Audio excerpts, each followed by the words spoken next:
MP teachers guild में आपका स्वागत है।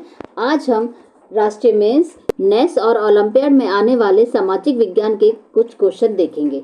चलिए स्टार्ट करते हैं। क्वेश्चन नंबर 1, दीग में जाटों ने अंबर और आगर की शैलियों का समन्वय करके क्या बनवाया? तो दीग में जाटों ने क्या किया? अंबर और आगर की शैलियों का समन्वय करके दोनों शैलियों का जो मिश्रित रूप से बनाया था उन्होंने, तो वो बनाया था उन्होंने बाग महल। ठीक है बच्चों, चलिए नेक्स्ट क्वेश्चन। गुरु नानक का जन्म किस सन में हुआ? तो गुरु नानक जी जो थे, जो सिख धर्म के जो महान गुरु हैं, उनका नाम क्या है? गुरु नानक जी। तो उनका जन्म किस सन में हुआ था? तो उनका जन्म 1478 सन में हुआ था। ठीक है, पहले सिख गुरु कौन थे? गुरु नानक जी। तो उनका जन्म कहाँ हुआ था? 1478 में हुआ था। कहाँ पर हुआ था? तो तलवंडी में हुआ था। ठीक है, देखिए नेक्स्ट क्वेश्चन है, गुरु नानक का जन्म स्थान है। तो गुरु नानक का जन्म स्थान क्या है? तलवंडी उनका जन्म स्थान है। ठीक है बच्चों, चलिए नेक्स्ट क्वेश्चन। गुरु नानक ने धार्मिक केंद्र कहाँ पर स्थापित किया? तो जो गुरु नानक जी थे, उन्होंने अपने धर्म को बढ़ाया, प्रचार कहाँ पर स्टार्ट किया? तो वो किया है करतारपुर में। ठीक है, चलिए नेक्स्ट क्वेश्चन। गुरु नानक जी ने किसे अपना उत्तराधिकारी चुना? किसने, मतलब कि उन्होंने अपना उत्तराधिकार किसको चुना था? तो गुरु जो नानक जी थे, उन्होंने अपना जो उत्तराधिकारी था गुरु तेग बहादुर को चुना था। ठीक है बच्चों, चलिए नेक्स्ट क्वेश्चन। रानी दुर्गावती के पुत्र का क्या नाम था? तो जो रानी दुर्गावती थी, उनके पुत्र का क्या नाम था? तो उनके पुत्र का नाम था वीर नारायण पुत्र। ठीक है, चलिए नेक्स्ट क्वेश्चन। अहोम समाज कुलों में विभाजित था, जिन्हें क्या कहा जाता था? जो अहोम समाज था, वो अपने कुलों में विभाजित था। तो उस कुल को क्या कहा जाता था? तो उस कुल को खेल कहा जाता था। ठीक है बच्चों, चलिए नेक्स्ट क्वेश्चन। भारत में सर्वाधिक प्रभावशाली दार्शनिकों में से जिनका जन्म 8वीं शताब्दी में केरल प्रदेश में हुआ, कहाँ पर हुआ था? केरल प्रदेश में। तो कौन कौन थे? वो थे शंकर। ठीक है, बहुत बड़े दार्शनिक थे, जिनका जन्म कहाँ पर? 8वीं शताब्दी में कहाँ पर हुआ था? केरल में हुआ था। तो वो कौन थे? शंकर। ठीक है बच्चों, रामानुज का जन्म 11वीं शताब्दी में कहाँ हुआ? तो कहाँ पर हुआ? उनका जो रामानुजन थे, उनका जो 11वीं शताब्दी में जन्म कहाँ पर हुआ? तमिलनाडु में हुआ। ठीक है, जो बहुत बड़े गणितज्ञ माने जाते हैं। ठीक है बच्चों, चलिए नेक्स्ट क्वेश्चन। लोकतंत्र का आवश्यक पहलू होता है। तो लोकतंत्र का सबसे जरूरी क्या चीज है? तो लोकतंत्र में सबसे जरूरी है कि सभी लोग क्या कर सके? वोट दे सकें और अपने अपने प्रतिनिधि को चुन सके। तो इसे हम क्या कहते हैं? सार्वभौमिक वयस्क मताधिकार। और इसकी उम्र कितनी होती है?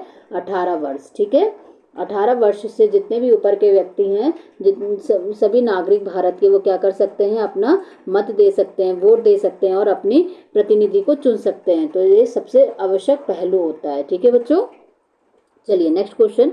संसद के संदर्भ में कौन सा कथन भिन्न है? तो कौन सा कथन ऐसा है जो कि अलग है? लोकतंत्र के आधार पर स्तंभ, लोकतंत्र तो होना ही चाहिए। जनप्रतिनिधियों का समूह, सबका सबका उसमें क्या होना चाहिए? सबके प्रतिनिधित्व होना चाहिए।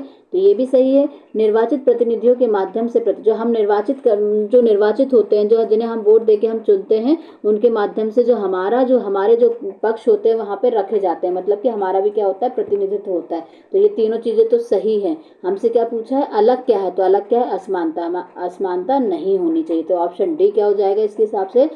ऑप्शन राइट हो जाएगा क्वेश्चन के हिसाब से। ठीक है, चलिए नेक्स्ट क्वेश्चन। नियमों का लिखित और अलिखित समूह जिसके अनुसार राज्य का शासन चलता है।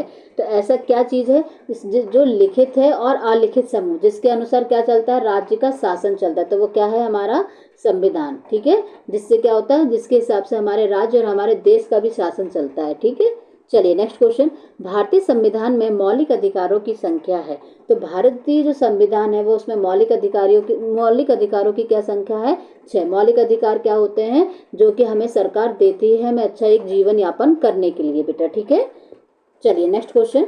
मौलिक अधिकार किस अनुच्छेद में है? तो मौलिक अधिकार कहाँ से आते हैं? मौलिक अधिकार अनुच्छेद 12 से 35 तक के आते हैं। ठीक है, और कौन कौन से हैं? तो 6 मौलिक अधिकार हैं। ठीक है, नेक्स्ट क्वेश्चन। 20 वर्षीय स्मिता अपनी पसंद का जनप्रतिनिधि चुनना चाहती है। संविधान में उसे ऐसा करने के लिए कौन सा अधिकार प्राप्त है? तो कौन सा अधिकार प्राप्त है उसको? वयस्क मताधिकार। कितने साल की है? 20 साल की है। वोट डाल सकती है और अपना प्रतिनिधि चुन सकती है। तो इसे हम क्या कहते हैं? वयस्क मताधिकार। ठीक है बच्चों, नेक्स्ट क्वेश्चन, भारतीय संविधान में मौलिक कर्तव्यों की संख्या है, तो मौलिक कर्तव्यों की कितनी संख्या है? 11। ठीक है, मौलिक कर्तव्यों की संख्या 11 है और मूल मौलिक अधिकार कितने हैं? तो मौलिक अधिकार 6 हैं। ठीक है, चलिए नेक्स्ट क्वेश्चन, लोकतंत्र में जनता के स्वास्थ्य के प्रति कार्य करता है, तो जनता के जो स्वास्थ्य के प्रति कौन कार्य करेगा? लोकतंत्र में सरकार काम करेगी। ठीक है, हम सरकार बनाते हैं और सरकार सभी हॉस्पिटल ये सब खोल के देती है, जिससे क्या होता है? जनता का स्वास्थ्य के प्रति कौन काम करेगा? सरकार काम करेगी। ठीक है, चलिए नेक्स्ट क्वेश्चन, अच्छे स्वास्थ्य के लिए आवश्यक नहीं है, अच्छे स्वास्थ्य के लिए क्या आवश्यक नहीं है? तो साफ पानी तो बहुत आवश्यक है, प्रदूषण मुक्त वातावरण भी आवश्यक है, शुद्ध हवा भी। महंगी शिक्षा अच्छे स्वास्थ्य के लिए जरूरी नहीं है, तो ऑप्शन डी क्या हो जाएगा? हमारा करेक्ट आंसर हो जाएगा। ठीक है, चलिए नेक्स्ट क्वेश्चन, रोहन को हैजा हो गया है, उसकी बीमारी का कारण है, तो मैंने आपको बताया था हैजा वाला जो रोग है वो गंदे पानी पीने से होता है, तो उसको क्या बीमारी का क्या कारण हो जाएगा? गंदा पानी। अगर पानी हम गंदा पिएंगे तो हमें कौन से रोग हो सकते हैं? हैजा हो सकता है, टाइफाइड हो सकता है। ठीक है बच्चों, चलिए नेक्स्ट क्वेश्चन, स्वास्थ्य सेवाओं से संबंधित सही विकल्प है, तो स्वास्थ्य सेवाओं से संबंधित सही विकल्प क्या है? स्वास्थ्य केंद्र, अस्पताल, एम्बुलेंस और ब्लड बैंक। ये चारों चीजें तो होती हैं हॉस्पिटल्स में जो स्वास्थ्य सेवाओं के लिए जो जरूरी हैं। स्वास्थ्य केंद्र होना चाहिए, तो बड़े बड़े अस्पताल होना चाहिए, अस्पताल में एम्बुलेंस होना चाहिए, अगर किसी में खून की कमी हो गई तो वहाँ पे क्या होना चाहिए? ब्लड बैंक होना चाहिए। तो ऑप्शन ए क्या हो जाएगा? हमारा राइट आंसर हो जाएगा। ठीक है, शोरूम जरूरी नहीं है हॉस्पिटल में हो। ठीक है, आपका डाकघर हॉस्पिटल में थोड़े ना होगा। ठीक है, आपका कौशल पर्यटन विभाग हॉस्पिटल में नहीं हो, तो ये तीनों क्या हो जाएंगे? गलत हो जाएंगे। तो ऑप्शन ए क्या हो जाएगा? हमारा करेक्ट आंसर हो जाएगा। ठीक है, चलिए नेक्स्ट क्वेश्चन, निम्न कथन को पूरा कीजिए, डैश करना स्वास्थ्य के लिए हानिकारक होता है, तो क्या करना? तंबाकू और धूम्रपान करना हमारे स्वास्थ्य के लिए कैसा होता है? हानिकारक होता है। ठीक है बच्चों, चलिए नेक्स्ट क्वेश्चन, स्वस्थ जीवन के लिए आवश्यक है, तो स्वस्थ जीवन के लिए क्या आवश्यक है? सुस्त और अकमन रहना, चिंताग्रस्त रहना, डरे रहना, तो तनाव मुक्त और प्रसन्न रहना। ये तीनों क्या दिख रहे हैं? गलत दिख रहे हैं। तो ऑप्शन डी क्या हो जाता है? तनाव मुक्त और प्रसन्न रहना, मतलब कि बिना टेंशन के और खुश रहना क्या हो जाता है? हमारे स्वस्थ जीवन के लिए आवश्यक। तो ऑप्शन डी क्या हो जाएगा? हमारा करेक्ट आंसर हो जाएगा। ठीक है बच्चों, चलिए नेक्स्ट क्वेश्चन, मलेरिया बीमारी की रोकथाम के लिए शासन द्वारा प्रचार किया जाता है, तो क्या किया जाता है? ध्वनि प्रदूषण कम करना, ये तो नहीं, पानी व्यर्थ ना फैलाएं, कि कूलर व घरों की छतों आदि पानी एकत्रित ना होने दें। तो ये वाला अनाउंसमेंट होता है मलेरिया से बचने के लिए कि कूलर व घर की छतों पर पानी एकत्रित ना होने दें। पानी इकट्ठा होगा तो वहां पे क्या होगा? मच्छरों के लार्वा उत्पन्न होंगे, जिससे क्या होगा? मच्छर पैदा होंगे। ठीक है बेटा, नेक्स्ट क्वेश्चन, विधानसभा के सदस्यों को कहा जाता है, तो विधानसभा के जो सदस्य होते हैं उन्हें क्या कहते हैं? विधायक कहते हैं। ठीक है, क्या कहते हैं उनको? विधायक। चलिए नेक्स्ट क्वेश्चन, विधानसभा में बहुमत दल का नेता कहलाता है, तो जैसे सब देखो, राज्य जो सभाएं, राज्य सरकार जो होती है उनमें क्या होते हैं? विधायक होते हैं, विधानसभाएं होती हैं, तो विधानसभा में क्या होते हैं? विधानसभा के जो सदस्य होते हैं वो क्या कहलाते हैं? विधायक। और जो मतलब कि उसमें बहुमत दल, अब विधान पूरे विधायक हो गए, अब विधायक कोई अपना एक नेता बनाते हैं। ठीक है, तो मतलब कि बहुमत दल, जो बहुमत दल का जो नेता होता है वो क्या कहलाता है?